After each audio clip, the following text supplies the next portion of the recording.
କରପଡା ଗ୍ରାମ ପଞ୍ଚାୟତଠାରେ ବିଜେଡିର ଜନସମ୍ପର୍କ ପଦଯାତ୍ରା କାର୍ଯ୍ୟକ୍ରମ ଅନୁଷ୍ଠିତ।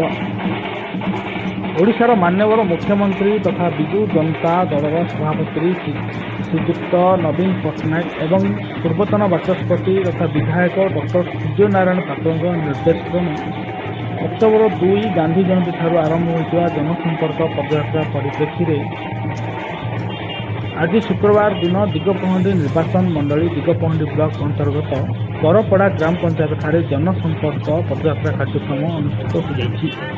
ଏହି କାର୍ଯ୍ୟକ୍ରମ ମାଧ୍ୟମରେ ରାଜ୍ୟ ସରକାର ତଥା ମାନ୍ୟବର ମୁଖ୍ୟମନ୍ତ୍ରୀଙ୍କ ଦ୍ୱାରା ବିଭିନ୍ନ ଜନକଲ୍ୟାଣକାରୀ ଯୋଜନା ଲୋକଙ୍କ ପାଖରେ ସଠିକ୍ ଭାବେ ପହଞ୍ଚିବା ଓ ଅବଗତ କରାଇବା। ଏହି କାର୍ଯ୍ୟକ୍ରମରେ ରାଜ୍ୟ କାଜୁ ଉନ୍ନୟନ ନିଗମର ଅଧ୍ୟକ୍ଷ ଶ୍ରୀ ସୁବାସ ମହାରଣା, ଦିଗପହଣ୍ଡି ବ୍ଲକର ଅଧ୍ୟକ୍ଷା ଉପାଧ୍ୟକ୍ଷା ବିଧାୟକ ପ୍ରତିନିଧି सांसद प्रतिनिधि समस्त सरपंच समिति सभ्यों समेत ब्लॉकर वरिष्ठ नेतृवृंद महिला युव छात्र तथा समस्त विजु प्रेमी जोगदे जनसंपर्क पदयात्रा स्थानीय लोकों पाखरे पहुंची विभिन्न समस्या बुझिले।